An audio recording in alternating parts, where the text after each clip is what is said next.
Shot fired, he's got a shotgun. Shot fired, he's got a shotgun. Lone Star 187 is intended for a mature audience. Listener discretion is advised. 2 ambulances, 612, 613 is danger, shots fired. Laser up in Washington, 724. Okay, stage 1. 214, back up.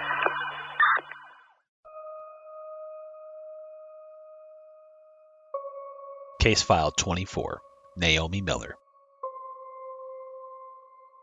All right, here we are. We're back for another episode. Hello. We missed you guys. We had a good vacation. Well, time off. But I was ready to go back to work. I was too. And I was ready to get back to recording because, last year was so exciting. We started this.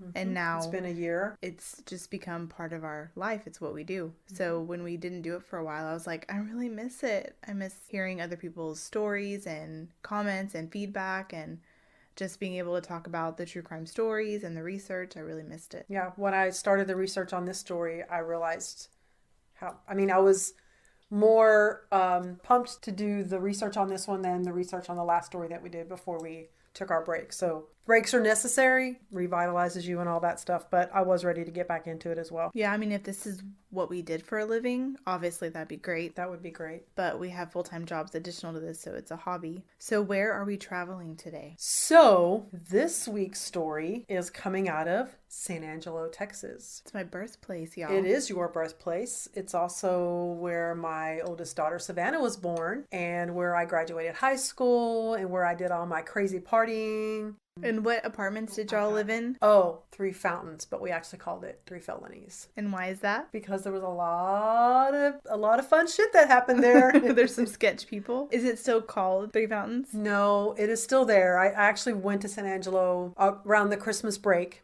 And I didn't drive by them, but they are still there, but they're not called 3 Fountains anymore. I don't remember what they're called. Not 3 Felonies? No, not 3 Felonies. That'll always be 3 Felonies, just like Starplex will always be Starplex, right? Yeah. So, yeah, they're still there. So, San Angelo is about 257 miles west of here. The population is over 118,000. There's a college there, Angelo State University. There's historic old Fort Concho. There's an Air Force base there, Goodfellow. And there are 3 lakes. Nasworthy, O.C. Fisher, and Twin Buttes. And that's usually where we did our partying, is at O.C. Fisher and Twin Buttes. So we camped out there all weekend. So have a lot of good memories in San Angelo. Good, fun place to visit. I don't want to live there anymore. So the person that the story is about, her name was Naomi Michelle Miller. You told me about this story. There is an episode of Criminal Confessions, is that right? Mm-hmm. And that's how Britney heard about it. She told me about it, and I didn't find anything on the internet about her besides the information that the story provides. So I couldn't get all the good stuff like we got back. Like the older stories, most of them are in the newspaper, so you get a lot of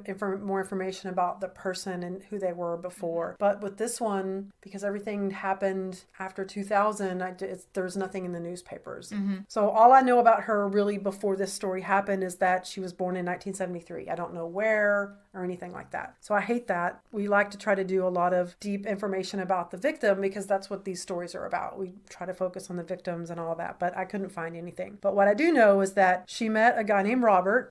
His name is Robert Lamar Miller, and they were very young when they met, and they got married soon after. They were 16 or 17 years old when they got married. They were very happy. This information mainly comes from Robert's stepmom. She talks a lot in the documentary, so that's where most of this comes from. In what year did they meet? It didn't say what year. They just say that they were 16 or 17. So let's see. If she was born in 73 and say she was 16, that would be 73 to 83. If she was 17, then it would be 1990. Okay, so they were still in high school. Oh, wow. Okay. So they got married, so probably right out of high school or while they were still. But based on the information, they said that they were very happy as a couple. She was a good wife. Eventually, they had 2 kids. They had a little boy they called Little Robert and a daughter named Amber. And they said she was a very devoted mother. Everywhere she went, she took her kids with her. And they did say that she didn't really have any family, that her grandmother was the person that raised her, but her grandmother died, I guess, either shortly before or after she met Robert. Maybe that's why there's not much about her, because there's no one there to really tell her story. Maybe that's it, because I looked everywhere. I couldn't find anything. So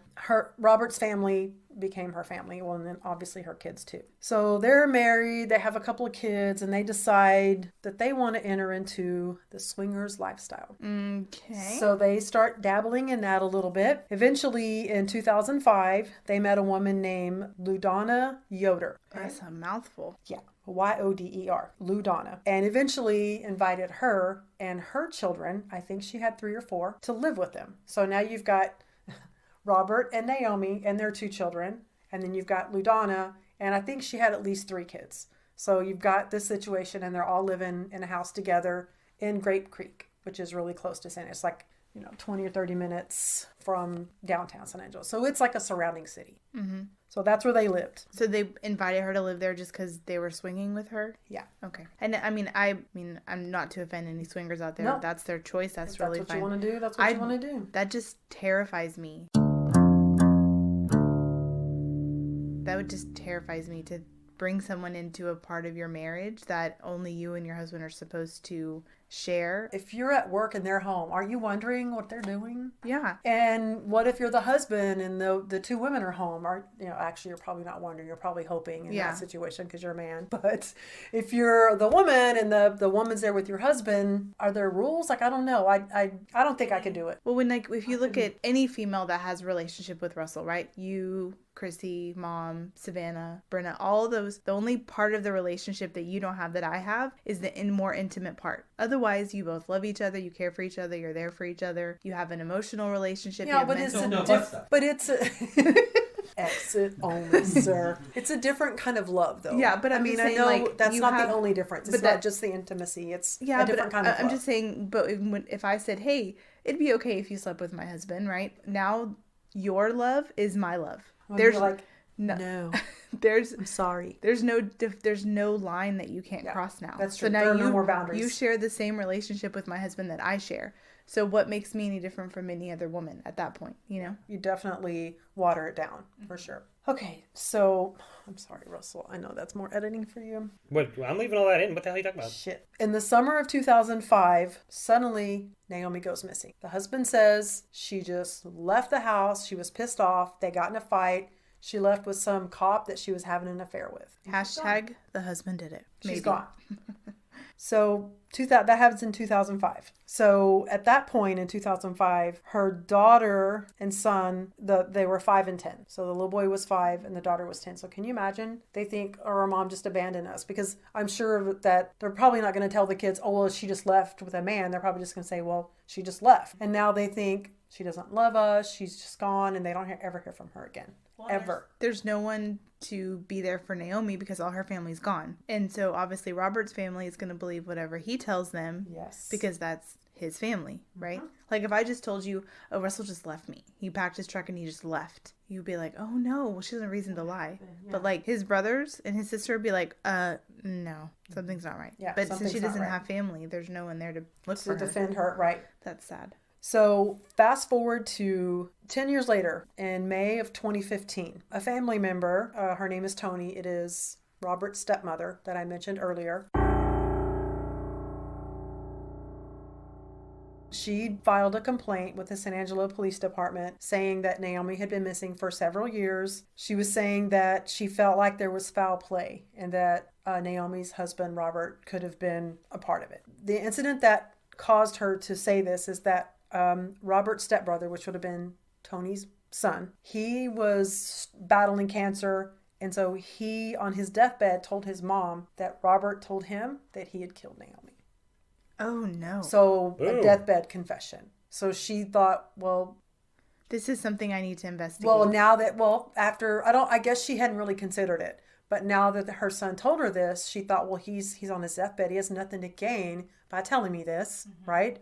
So he's trying to clear his conscience, and it's been 10 years. So that's what she thought, I can kind of see it now, right? She started putting the pieces together. So she goes to can you imagine this conversation? So she goes to the San Angelo Police Department and says, I need to file a missing persons report for a girl or a woman that's been missing for 10 years.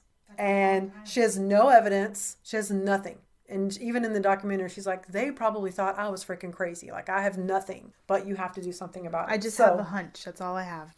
Yes, I have my son telling me that his stepbrother told him this. And then I start thinking, and there's some other stuff that happened that made her think that too. So there's a sheriff named David Jones. Whenever she first went in, he was saying, well, adults can leave on their own without telling anybody. That's not against the law. But normally people are reported missing a lot sooner. But he did say that was a very dysfunctional family. Do you think they had history with the police? I know for sure Robert did. I mean, I'll get into more detail about that later. So it was assigned to Sergeant Five Ash.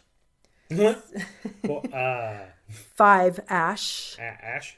Five Ashes.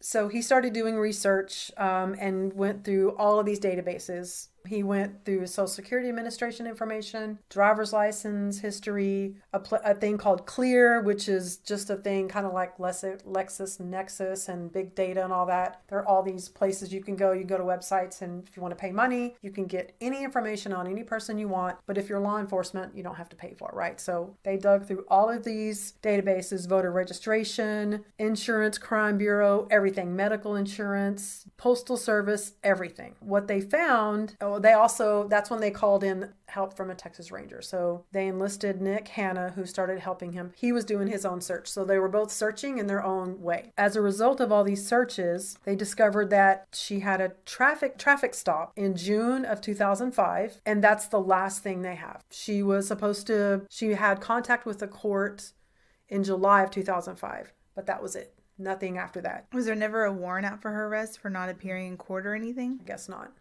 It didn't say. It just says her final contact with the court. No. So I guess she got the ticket in June and she took care of it in July. Because it says I'm sorry, I misread that. Her final contact with the court was on July 19th, 2005. And the work records through Social Security Administration determined that her last year of work was 2005. So this woman hasn't worked, gotten a driver's license. She hasn't been stopped by the police. No activity in her bank records. Nothing. For 10 years. Since 2005. That's not good. The same year that her husband claims that she just... But for Robert Miller, he had 17 instances of arrest, 15 cases involving him as a defendant. In February, he was arrested in February 2005. He was arrested and booked in the Tom Green County Jail on a theft charge, and he was later convicted in that case. So lots of thievery, lots of stuff. So there was lots of information about him. He didn't disappear anywhere. He was still there. So then fast forward. So we're going back again. So 2007, there's an article published in the San Angelo Standard-Times about the San Angelo Speedway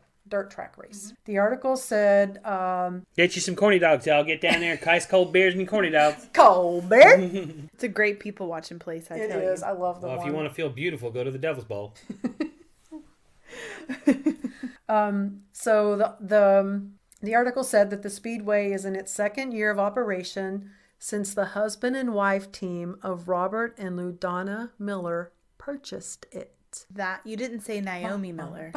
No, I did not. You said not Yoder. Did you say Yoder? Yeah. Yoder. What's her name? Ludana? Ludana. L-U, capital D-O-N-N-A. Ludana. So yeah, the husband and wife team purchased the racetrack. In this article, Ludana is quoted as saying, "The Speedway tries to have a children's event each night. We try to keep the children involved, and they know what the dads and moms are racing on." And that night that they interviewed them, the kids got to race their go-karts, which I think that sounded kind of fun. Yeah. So how can he marry someone if he's already married? Good question.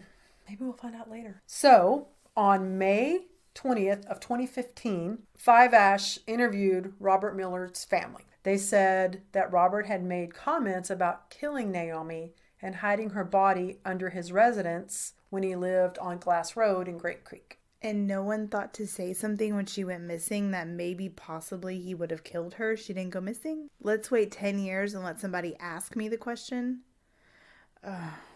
So in June, Five Ash and some other law enforcement personnel go to the house and they conduct a search. They brought a dog who specialized he was a cadaver dog. During their search, the dog alerted them to two areas. A spot in the kitchen floor, and then a spot outside there was like a big hole in the concrete it was a pier and beam house, right? So it's got the concrete foundation, but there was a hole in it, so you could see under the house. Under the house, they searched and they saw a depression area that was consistent with a grave. Oh, no. But they didn't find any human remains or anything like that.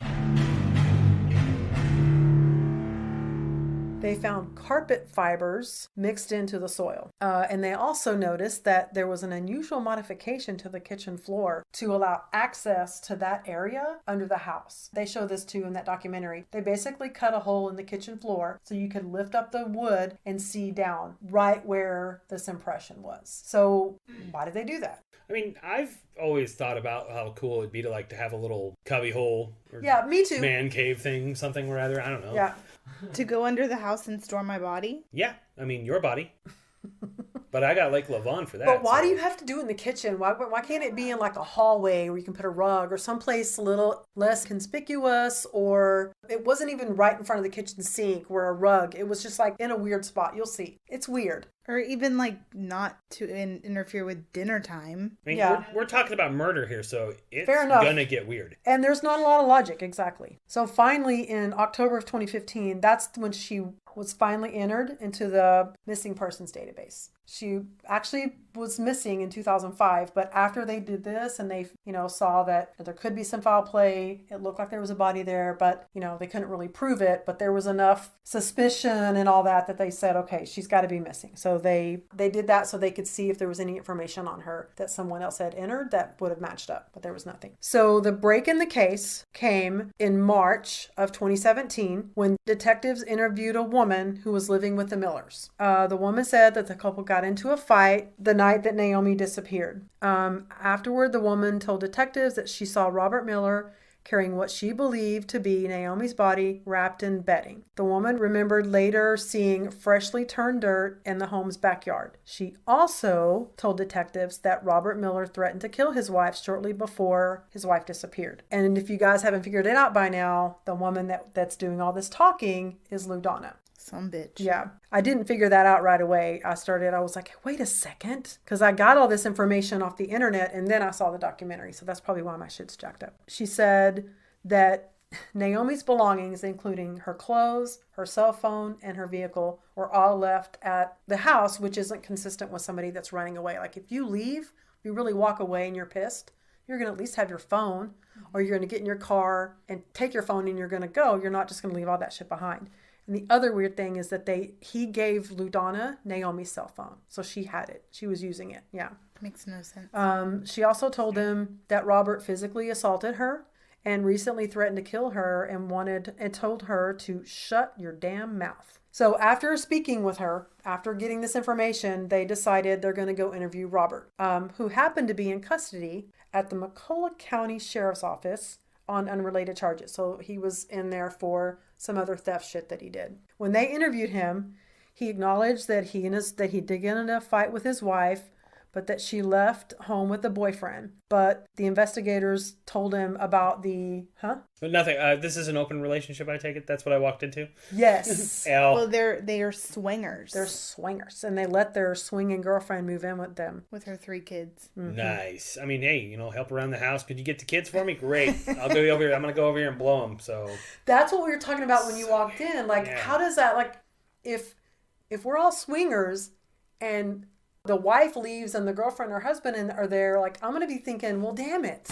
I'm What are missing they out on doing? that great sex There right need now. to be rules. Like, you guys can't have sex unless we're all here together. I'm pretty sure they all like sex and like weirdness, so I'm sure it's whenever, however. It's just Oh, not you're my here. Come scene. on, join in. I'm going to be throwing in. All right. I'm not trying to judge people that do that. It's just not my scene, man. I'm sure there's a few listeners out there in the Lone Star 187 audience that, I mean, you're listening to a murder podcast, so. Fair enough. It's- We love you regardless. We don't care what you do. I'm all for whatever you think makes your marriage work. Everybody's different. You want to try new things. I totally It's can just not my respect that. scene. Just as long as you don't murder anybody, swing that dick. Yeah.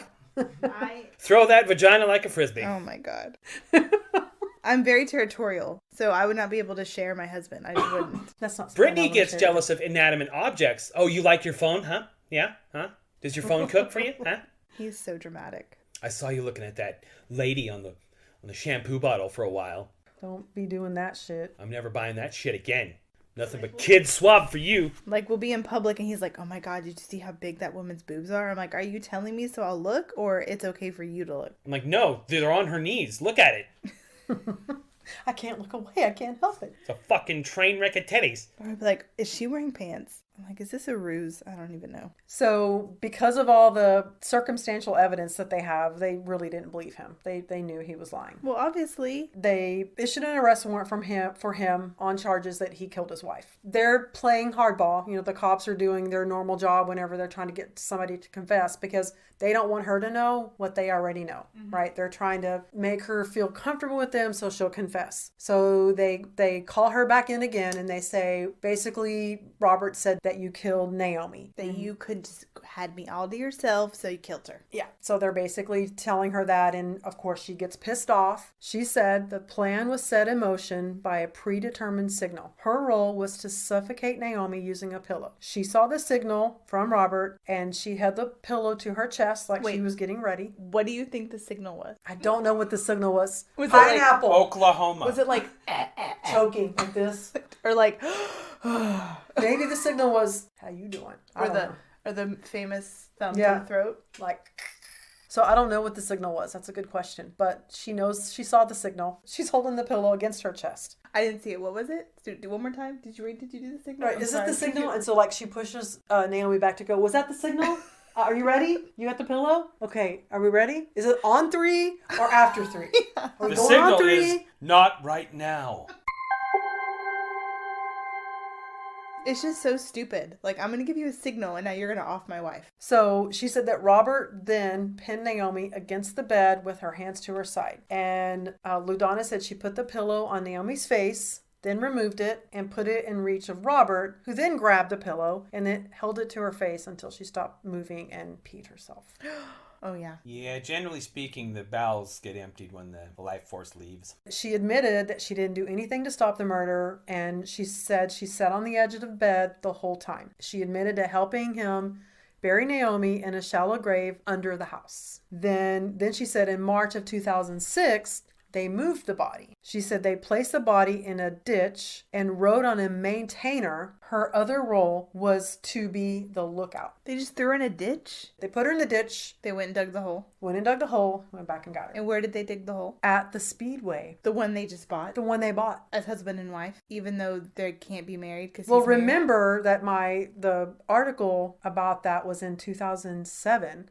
She's saying this happened in March of 2006. So that was a year. The article in the San Angelo Standard Times about the couple was in 2007. So it had been a year since they buried her there when that article happened. That's why I read it then. Yeah. She told him about where the body was buried and that the remains would be wrapped in a blue tarp. So they made her write this out. They needed a written statement from her describing it, explaining both her and Robert's participation. She described how the night, they dug a shallow grave. They decide, okay, now we're going to go to the Speedway and we're going to start digging around. So they go to the Speedway. It's March in 2017. So they're digging around. They bring the dogs out. The dogs hit on a couple of spots. So they actually take Ludana out there and make her show them where she was buried.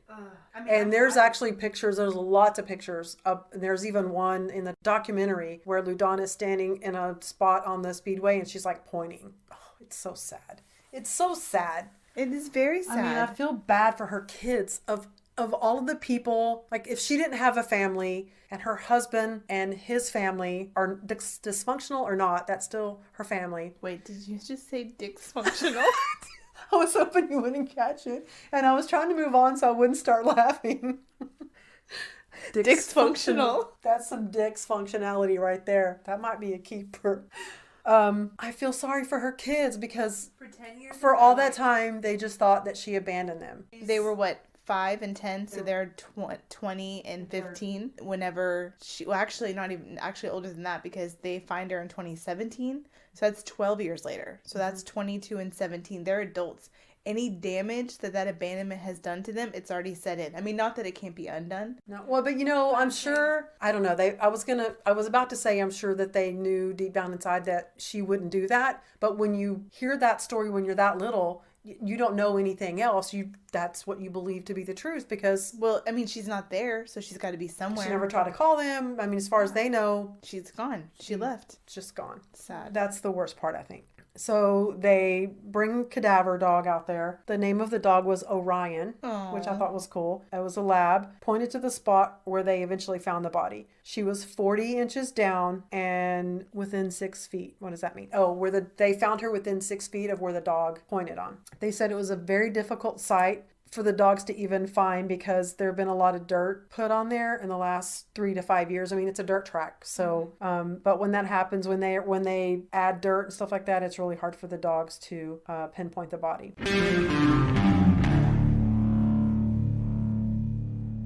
They had excavated large sections, some as deep as 6 feet, before they found her. She was wrapped in the blue tarp, as Ludana said she would be. This is the part that also made me sad, beside the fact that her children are motherless. They said she had duct tape around her ankles and her wrist. And they said she also had this was the part that disturbed them too. She had duct tape that extended from her eyes down to her chin. The way the duct tape was laid out was very neat and very orderly. If one person was fighting with another, there's no way you could tape someone up that neatly. That's what Five Ash said. Do you think they put it on after she died? I believe that it happened the way Ludana said. So when they put the tape on her, she was already dead. I guess they just did it so... I think he did it because I think he was ashamed of what he did. And I think the only way he'd be able to bury her is if he couldn't look at her. Oh, that makes sense. And taping her arms and legs was made it easier to carry her. Her arms weren't flaying. I mean, because it's dead weight at that point. Well, and God forbid maybe she were to be found, they would think, oh, somebody took her and did all this awful stuff to her. But, I mean... That part was disturbing. How do you bury someone and look down at them after you love them, had children with? How do you do that? I don't know. Okay, so Miller is in jail. He filed a motion with the court to suppress 18 interviews of his, which included confessions and a polygraph. He claims that he kept asking for his attorney to be present, but that the cops were ignoring it, which is against his legal right, right? But they listened to some audio that the Texas Ranger had, and the audio backs up what he's saying, where he is asking for an attorney, but they say, well, do you want to continue talking, or do you want to wait for your attorney? No, I'll keep talking. So even though you waived your right. Exactly. So that's why the judge was like, yeah, he threw that. He threw those motions out. If he had said, no, I said I want my attorney, if he would have shut up. Exactly. But the fact that he kept talking is good for the prosecution, but bad for the defense, right? So I think, I don't have a whole lot, but it did say the first witness was Deputy Five Ash, or Sergeant Five Ash. And, he was saying that he was already in jail on an unrelated warrant. But it said that Five Ash testified for over an hour about his interviews, and this is where he's talking,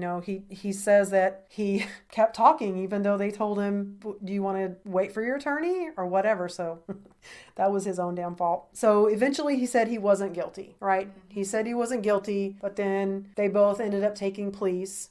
And he pled not guilty, and then he just changed it to guilty in exchange for a 38-year prison sentence. There wasn't a whole lot of information about their trial, but I did get that part. Oh, the stipulation of the plea bargain, or the plea deal, was that neither one of them could appeal their case or request a new trial. So when they sentenced her, they asked her, are you pleading guilty today for no other reason that you are in fact guilty of the charge? Yes, she said. Later that same day, he also pleaded guilty, and that criminal confessions aired in December of 2019, so everybody can go see it. Now, here's the twist. November of 2018, and I couldn't get the entire thing. Ludana wrote a letter, she's in prison in Gatesville, claiming sole responsibility for killing Naomi. Here's what she says. Dear Judge Weatherby, I, Ludana Gale Yoder, am writing you about my case that involved Naomi Michelle Miller and Robert Lamar Miller. I cannot sit here knowing that I let Mr. Miller go down for the crime he has been charged for. I, Ludana Yoder, is the one that took the life of Naomi M. Miller. Her letter describes instances of domestic violence, fighting between Naomi and Robert, and several occasions in which she said Naomi behaved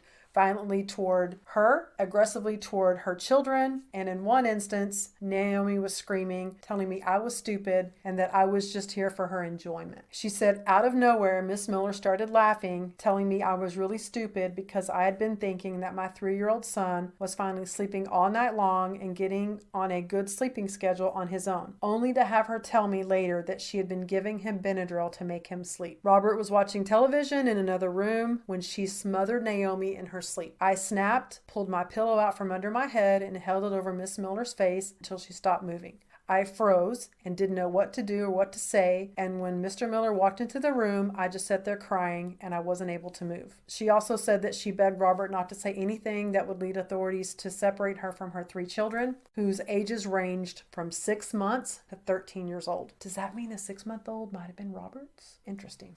Very I interesting. just thought that. According to Yoder, Robert agreed to take care of Naomi's body and said he moved it himself. The second time her body was moved, she was reluctant, but she said she helped him move her. Every time you say Yoder, I think of move the body we must. You think I'm a New Yorker adding an R to Yoda? Yoder.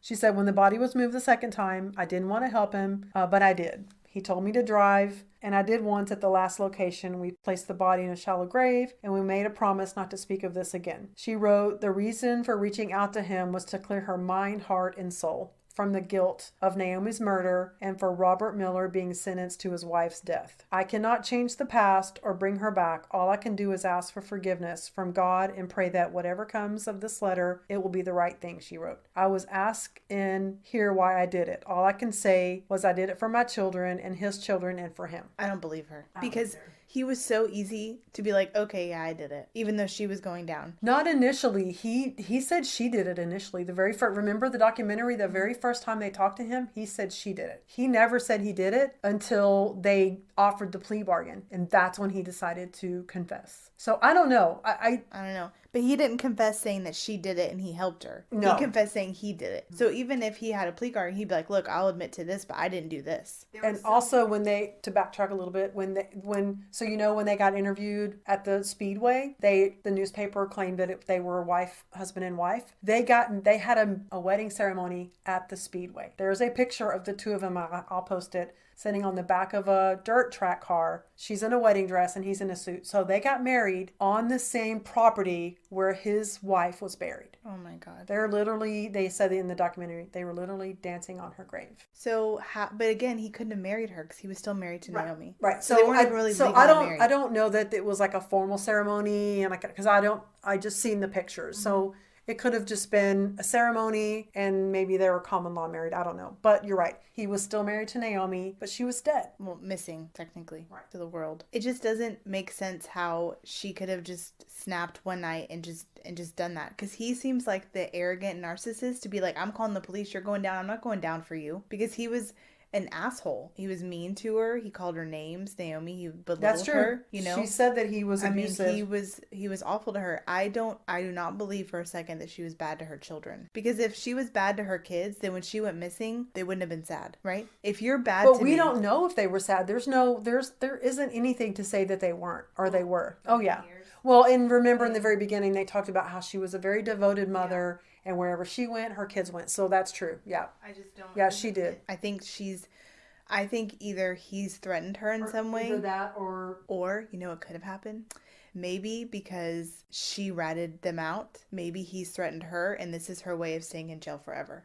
Who ratted who out? What? Because LaDonna's the one that came out with the truth. Yeah. And so maybe somehow she found out that he told her, I'm going to have you killed, or as soon as you get out, because are they going to be in jail forever? We don't know. Yeah, they got 35 years. So well, then she'll be out at some point. Oh, yeah, 2052. Projected release date, and I got this off the Texas prison inmate site.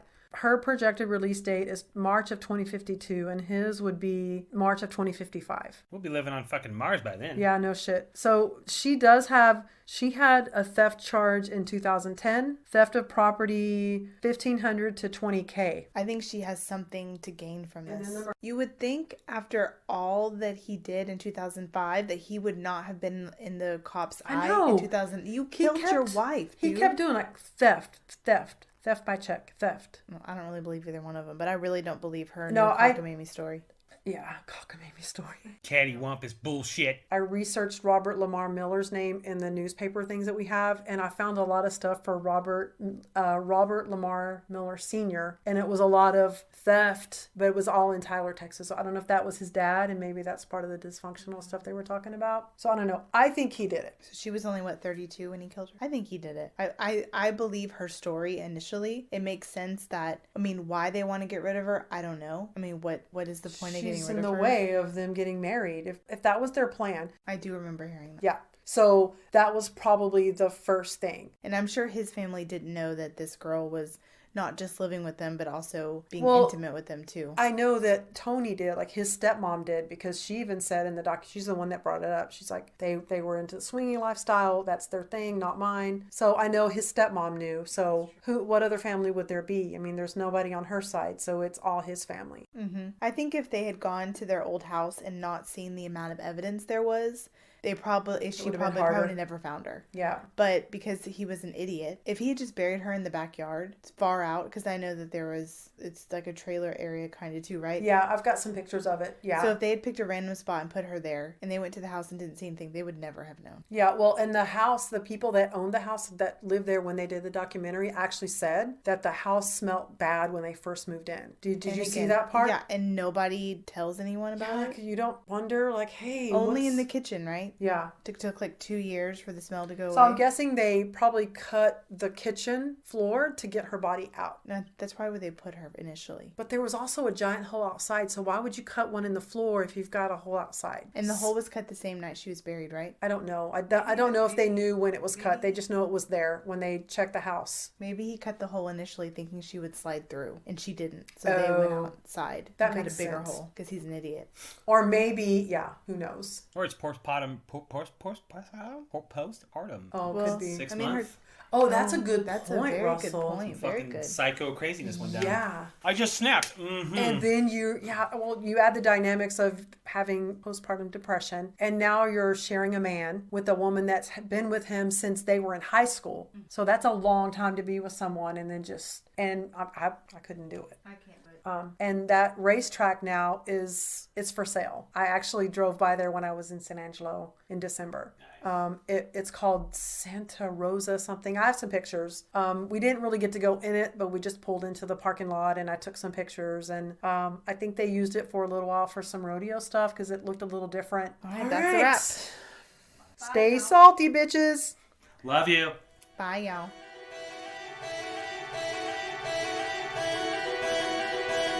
Case file 24, Naomi Miller.